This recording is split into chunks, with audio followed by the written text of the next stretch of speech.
cara menumbuh kembangkan insting bisnis. Sebelum kita membahas bagaimana cara menumbuh kembangkan insting bisnis, Anda harus mempunyai konsep bisnis. Nah, meski Anda adalah seorang karyawan, Anda bisa mencobanya ya. Ilmu manajemen bisnis dengan seni yang modern menjadi faktor yang cukup menentukan dalam membangun sebuah organisasi bisnis. Dan pengembangan ilmu pengetahuan adalah kekuatan yang mempertahankan daya dobrak bisnis seseorang. Untuk mendorong agar seseorang mempunyai konsep bisnis yang mantap dan mampu mengamalkan dalam aktivitas bisnisnya, maka hendaknya berkeyakinan bahwa pertama, 90% orang kaya itu karena bisnis, bukan menjadi pegawai atau karyawan sebuah perusahaan. Nah, ini bisa dicamkan ya untuk bagi mereka yang karyawan. Yang kedua, kemiskinan dan kefakiran merupakan ancaman dan tantangan yang harus dilawan terus. Ada sebuah kisah nyata bahwa pengiriman ikan hidup dan segar ke Jepang selalu gagal karena jaminan ikan tetap hidup dan segar sampai ke negeri Sakura tersebut sangat kecil. Berbagai cara pun telah diusahakan, antara lain dengan membuat kolam ikan di dalam kapal. Akan tetapi cara tersebut belum menjamin bahwa ikan akan tetap hidup dan segar sampai ke negeri matahari terbit tersebut. Akhirnya tanpa disengaja dalam penumpukan ikan yang hendak dikirim tersebut terdapat seekor anak ikan hiu yang secara tidak disengaja dan tidak diketahui masuk dalam penampungan. Ternyata ikan-ikan yang berada dalam kolam penampungan tadi malah bertahan hidup dan segar sampai ke negeri Sakura tersebut. Hal ini tentu membuat penasaran kita semua, karena ternyata ikan-ikan yang terancam oleh anak ikan hiu tadi berusaha waspada dan selalu berusaha bergerak untuk menghindari ancaman.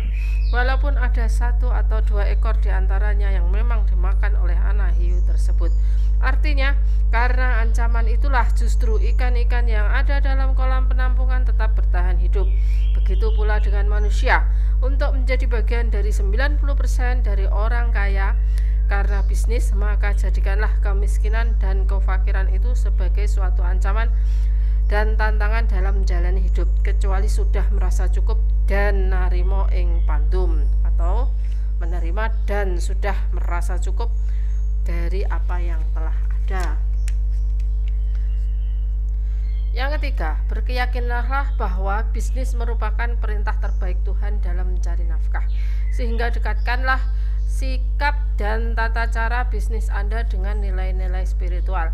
Sikap dan tata cara itu dicontohkan oleh Nabi Muhammad SAW, seperti Siddiq, Hanes, Amanah, Tablek, Fatonah, atau dengan kata lain jujur dan benar, bisa dipercaya, bertanggung jawab, dan mempunyai kecerdasan serta peduli terhadap lingkungan sosial.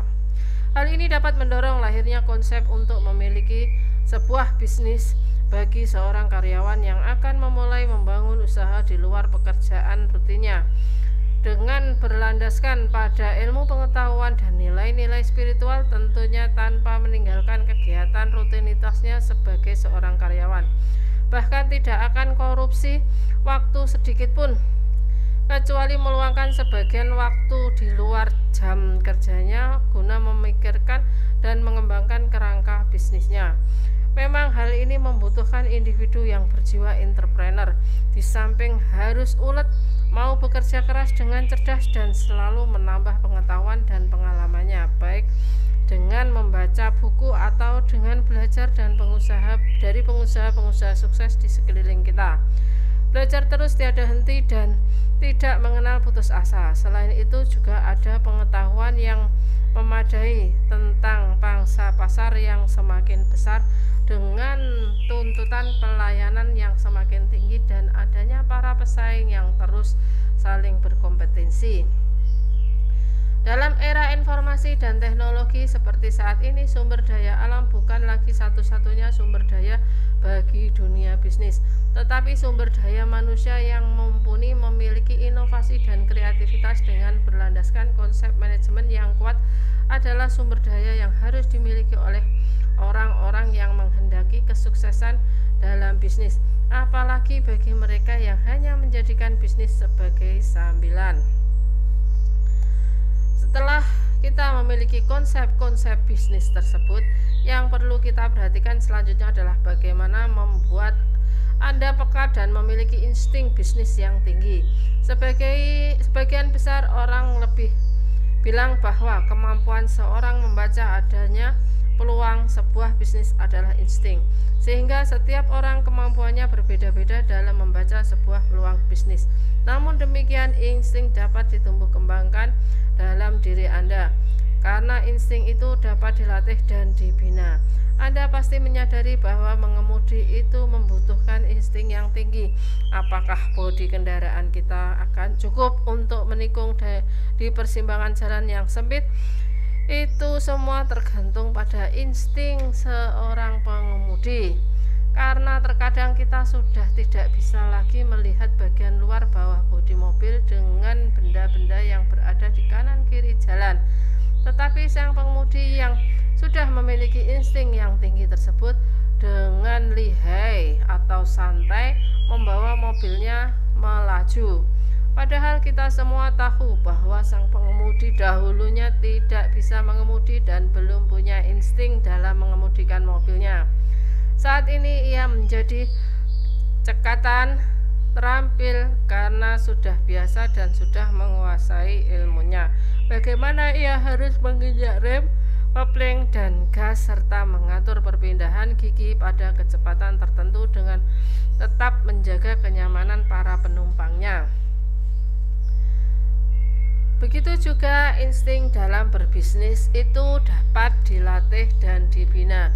Untuk itu, apa saja insting dalam bisnis yang perlu dilatih dan dibina? Yaitu pertama, kemampuan membaca pasar. Apa yang dibutuhkan masyarakat, produk apa yang sedang dibutuhkan orang lain di sekitar kita. Kemudian apa yang menjadi kebutuhan orang lain itu menjadi kebutuhan jangka pendek atau hanya menjadi kebutuhan karena momen-momen tertentu. Yang kedua, kemampuan negosiasi atau tawar-menawar yang baik. Ketiga, kemampuan untuk menentukan kapan ia dapat mengambil keuntungan dan kapan saatnya tidak boleh mengambil keuntungan. Yang keempat, kemampuan untuk mengetahui dan menemukan sumber-sumber barang yang paling efisien dengan memperhitungkan semua biaya operasionalnya. Yang kelima, kemampuan untuk membentuk jiwa yang supel, yaitu dengan membiasakan berkomunikasi dengan tersenyum, ramah, sopan, menghargai, menghormati, tanpa mengurangi nilai harga diri kita. 6. Kemampuan untuk terus berusaha menjadi orang yang dapat dipercaya oleh orang lain. 7. Kemampuan untuk menilai dan menghadapi beragam karakter orang lain. Apakah termasuk tipe orang yang jujur, egois, dapat dipercaya, disiplin, atau lainnya.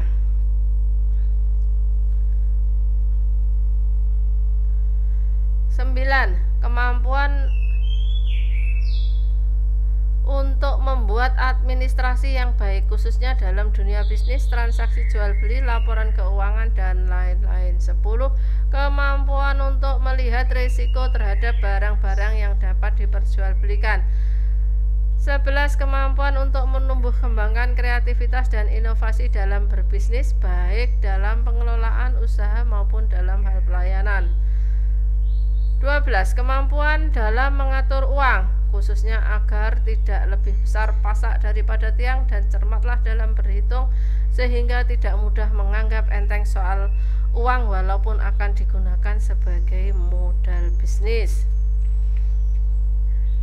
Dengan berbagai latihan dan pembinaan tersebut, dan barangkali masih perlu latihan dan pembinaan kemampuan-kemampuan yang lain yang belum sempat disebutkan, Anda dalam membangun sebuah bisnis akan menjadi seperti seorang pengemudi yang dengan terampil dan cekatannya mengemudikan mobilnya walaupun menikung di persimpangan jalan yang sempit.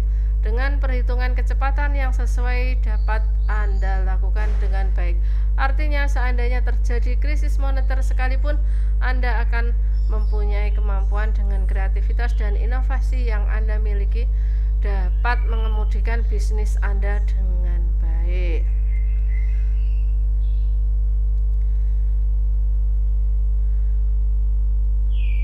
merintis sebuah bisnis, seorang calon pelaku bisnis harus mempunyai konsep yang jelas dan matang, karena untuk melakukan dan mengawali sebuah bisnis berarti berinvestasi sehingga akan berhadapan dengan risiko. Hal inilah yang sering terjadi pada setiap individu sehingga berani atau tidak berani untuk memulai sebuah bisnis. Sebenarnya keputusan tersebut sangat ditentukan oleh penguasaan konsep manajemen bisnis, seperti apa yang hendak dijalankan dan adanya bisnis yang kuat dan dari dalam diri individu. Untuk dapat melakukan semua itu, Anda harus satu, mampu melihat keadaan pasar saat ini yang kompleks dan syarat dengan perubahan, kemudian bisa mencari tempat-tempat yang strategis, peluang, bahkan jebakan yang hanya akan menghabiskan modal Anda. 2. Bisa menjadi mesin penggerak dari bisnis Anda, memahami sumber-sumber baru dari kompetisi yang ada. 3. Mampu melihat kebutuhan dan apa yang benar-benar menjadi harapan konsumen. 4. Berusahalah untuk membangun tanggung jawab etika dan moral sehingga menjadi milik semua orang yang terlibat dalam organisasi bisnis Anda. 5. Lakukanlah inovasi produk, pasar dan model bisnis, juga model pelayanan sehingga bisa memberikan yang lebih kepada konsumen. 6. Arahkan semua karyawan Anda untuk berkomunikasi yang baik dengan para konsumen. Untuk selanjutnya bisa dianggap hubungan itu dengan baik dan berusahalah untuk bisa membuat kesan tak terlupakan bagi mereka. 7. Berikan pelayanan kepada konsumen secara lebih personal atau pribadi. 8. Ukurlah kemampuan finansial Anda dengan jenis bisnis yang dijalankan sehingga bisa mengoptimalkan modal dan sumber daya untuk mendapatkan tingkat pengembalian yang lebih baik. 9. Temukan sebesar mungkin nilai ekonomi dari kegiatan dalam bisnis Anda tanpa merusak bisnis jangka panjang dan hubungan Anda dengan semua orang. Adapun yang harus dimiliki oleh seorang individu yang hendak merintis sebuah bisnis adalah pemahaman yang benar terhadap pentingnya seseorang membangun ekonomi. Hal ini akan melahirkan prinsip-prinsip yang kuat sehingga memunculkan dorongan yang hebat bagi seseorang untuk memulai atau merintis sebuah bisnis. Berikut prinsip-prinsip tersebut. 1. Kesadaran akan pentingnya ekonomi yang kuat. Dengan ekonomi yang kuat, manusia dapat memenuhi segala kebutuhan hidupnya, mulai dari pangan, sandang, papan, kesehatan, pendidikan, dan seluruh kebutuhan hidup manusia lainnya. Bahkan kebutuhan rohani pun dengan baik dapat terpenuhi apabila seseorang memiliki ekonomi yang kuat, misalnya kebutuhan naik haji dan membayar zakat bagi umat Islam. Seorang yang dermawan tidak akan pernah bisa membantu orang lain apabila ekonominya sendiri lemah. Apabila ekonomi sudah kuat, maka seluruh kebutuhan hidup manusia akan dapat terpenuhi secara layak sehingga ilmu pengetahuan yang dimiliki pun akan berkembang dengan baik karena kebutuhan akan pendidikan tercukupi. Hasilnya, sebuah keluarga yang memiliki ekonomi yang kuat akan terus menurun kepada generasi penerusnya untuk memiliki ekonomi yang kuat pula. Kondisi seperti itu dapat dibuat sebuah siklus kehidupan manusia dengan ekonomi yang kuat seperti dengan ekonomi yang kuat. Sebaliknya, sebuah keluarga tidak dapat memenuhi kebutuhan gizi keluarga dengan baik apabila ekonominya tidak kuat, apabila untuk memenuhi kebutuhan sandang dan papan yang layak, sehingga terpenuhinya kebutuhan kesehatan dan pendidikan pun tidak dapat terpenuhi dengan baik. Hasilnya, keluarga yang memiliki ekonomi yang tidak kuat akan memiliki cenderungan menurun kepada generasi berikutnya karena tidak terpenuhinya kebutuhan-kebutuhan generasi penerusnya itu, mulai dari kebutuhan dasar atau primer sampai dengan kebutuhan yang sangat penting untuk dapat mengikuti perkembangan globalisasi, yaitu kebutuhan pendidikan untuk mengembangkan ilmu pengetahuannya, apalagi untuk memenuhi kebutuhan informasi dan teknologi yang semakin cepat dan harus diikuti oleh mereka yang menginginkan kesuksesan dan tidak tertinggal oleh para pesaingnya, sehingga keluarga itu akan kembali menjadi keluarga yang ekonominya lemah.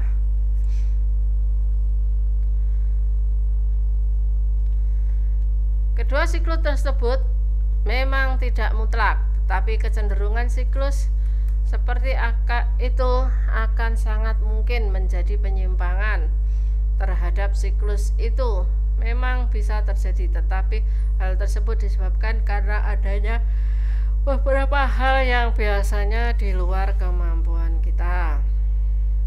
2. Kesadaran akan pentingnya ilmu pengetahuan untuk memulai mengembangkan bisnis. Bisnis harus diiringi dengan perkembangan ilmu pengetahuan semua pihak yang terlibat di dalamnya. Ilmu pengetahuan dalam era informasi dan teknologi telah berkembang dengan pesatnya sehingga bisnis juga menuntut adanya inovasi dan kreativitas yang tinggi. Kesadaran akan pentingnya ilmu pengetahuan untuk perkembangan bisnis akan menghasilkan pemahaman yang lebih baik sehingga sebuah organisasi dapat mengikuti perkembangan persaingan pasar, baik dalam hal informasi, teknologi, dan strategi organisasi.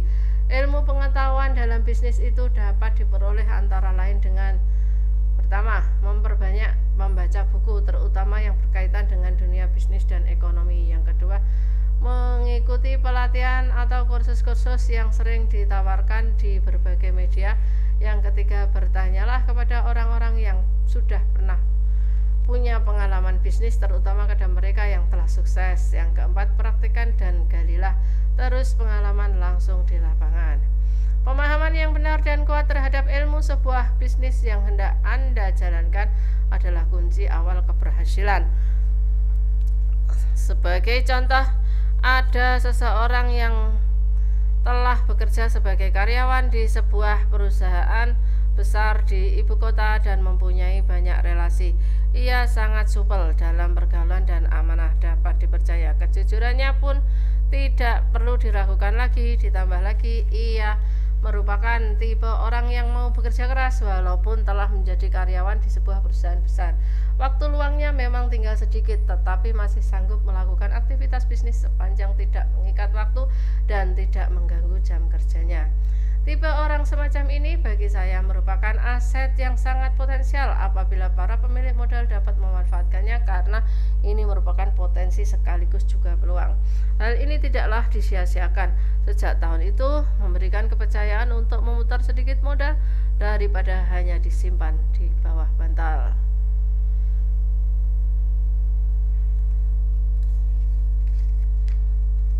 3. Kesadaran untuk mengubah niat dalam mencari pekerjaan. Setelah melihat kondisi bangsa Indonesia sebagaimana dipaparkan dalam sebelumnya, maka kita semua meyakini bahwa potensi bisnis di Indonesia sangat hebat, di mana masyarakat, pertanian, industri sampai ke era informasi dan teknologi kita hadapi pada saat yang sama. Sehingga sudah saatnya masyarakat, mahasiswa, dan khususnya para sarjana untuk mengubah paradigma dan berpikiran dan mempertahankan budaya lama yang memiliki cenderungan untuk menjadi karyawan atau pegawai. Selanjutnya harus dapat menciptakan kecenderungan untuk ingin menjadi pemilik bidang usaha yang dan mempunyai karyawan. Dengan kata lain, mampu menciptakan lapangan kerja minimal untuk dirinya sendiri. Budaya mencari kerja perlu diubah menjadi budaya menciptakan kerja. Syukur-syukur berubah menjadi budaya menciptakan lapangan kerja. Untuk memiliki atau mengubah budaya itu memang sangat berat dan sulit. Tetapi kalau Anda mampu membekali diri dengan berbagai ilmu pengetahuan untuk menambah wawasan atau cara berpikir Anda, maka keyakinan dalam melangkah untuk membangun sebuah bisnis akan lebih matang dan akhirnya mampu membaca setiap resiko yang akan dihadapi untuk kemudian mencari solusi dan jalan keluar terbaiknya sehingga Anda tetap eksis dengan bisnis itu. Demikian teman-teman, semoga video kali ini bermanfaat ya untuk Anda. Bagi Anda yang sekarang menjadi karyawan, mari kita mulai untuk berbisnis, karena kita bisa berbisnis meskipun kita masih menjadi seorang karyawan. Sampai jumpa.